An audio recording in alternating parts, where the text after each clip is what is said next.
Day 30, Monday, November 21st. Genesis 33. Genesis 33 1-20 NKJV. Now Jacob lifted his eyes and looked, and there, Esau was coming, and with him were 400 men. So he divided the children among. He put the maidservants and their children in front, Leah and her children behind, and Rachel and Joseph last. Then he crossed over before them and bowed himself to the ground 7 times, until he came near to his brother. But Esau ran to meet him, and embraced him, and fell on his neck and kissed him, and they wept. And he lifted his eyes and saw the women and children, and said, Who are these with you? So he said, The children whom God has graciously given your servant. Then the maidservants came near, they and their children, and bowed down. And Leah also came near with her children, and they bowed down. Afterward Joseph and Rachel came near, and they bowed down. Then Esau said, What do you mean by all this company which I met? And he said, These are to find favor in the sight of my Lord. But Esau said, I have enough, my brother, keep what you have for yourself. And Jacob said, No, please, if I have now found favor in your sight, then receive my present from my hand, inasmuch as I have seen your face as though I had seen the face of God, and you were pleased with me. Please, take my blessing that is brought to you, because God has dealt graciously with me, and because I have enough. So he urged him, and he took it. Then Esau said, Let us take our journey, let us go, and I will go before you.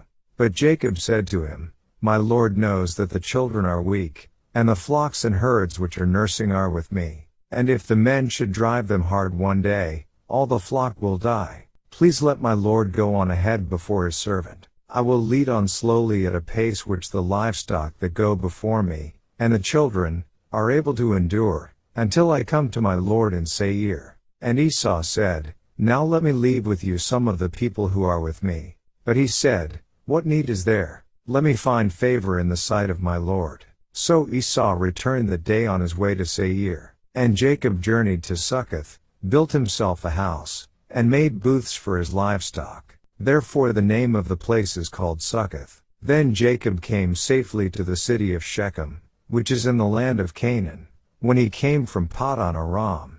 And he pitched his tent before the city. And he bought the parcel of land, where he had pitched his tent, from the children of Hamor, Shechem's father, for 100 pieces of money. Then he erected an altar there and called it El Elohe Israel.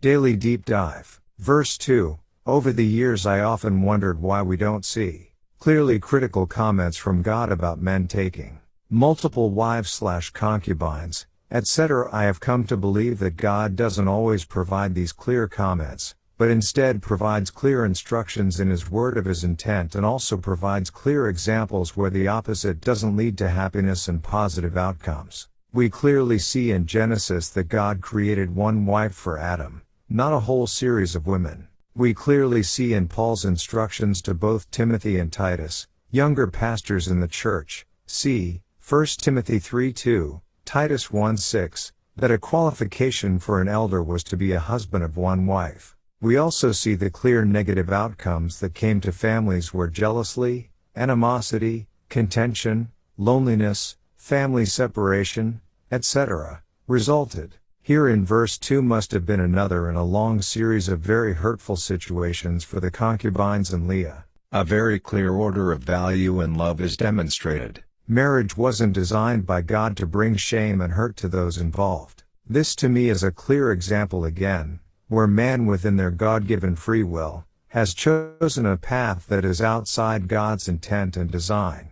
Verse 4. Imagine the emotional release from this moment. Due to your deceitful stealing of your father's blessing, you had to flee from your home for your life. You were separated not only from your parents, but also from your twin brother. You had gotten married and had children with no relationship and connection to your parents or twin. Now after 20 years, you are greeted so warmly by your brother that you still very much feared and worried still hated you. You can almost read over at the end of this verse that they wept, but that makes perfect sense. What an amazing moment of reconciliation.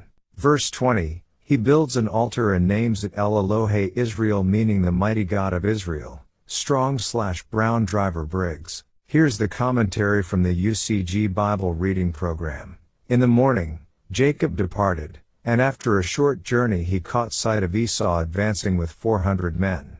Jacob had ordered his family, dividing the children among their mothers, placing the concubines first, followed by Leah, with Rachel trailing the caravan. This was done to provide maximum protection for Rachel, possibly pregnant with Benjamin, and Joseph. For if Esau attacked, perhaps he would have had enough of slaughter by the time he reached Rachel. Jacob positioned himself at the head of the caravan, alternately walking and prostrating himself as he approached Esau, thereby showing the highest regard and deepest humility. The meeting with Esau, however, was anything but hostile. Esau was genuinely glad to see Jacob. 20 years had significantly moderated his feelings and, given the size of the fighting force accompanying him, it appears that Esau had achieved a good deal of personal success, enough, at least, for him to feel sufficiently blessed. Jacob presented gifts and introduced his family, but wisely begged off accompanying Esau back to Seir, perhaps anticipating that Esau's mercurial nature would once again change and he would revert to his former embitterment over the evil Jacob had done to him. After departing from his encounter with Esau, Jacob came to Shechem, verses 18 to 19. Here he bought a parcel of land and dug a well. This is apparently the same well at which, long afterward, Jesus Christ met and talked with the Samaritan woman, the place at this much later time being known as Sychar, John 4:5-6, near today's city of Nablus in the West Bank. Jacob, renamed Israel, also built an altar to God here, which he named El Elohe Israel, meaning God, the God of Israel, Genesis 33:20. Jacob's conversion process is well underway at this point. No longer does he look upon God as simply the God of his fathers. Rather, he sees God as his God, seeming to indicate that he has developed a personal relationship with him. And,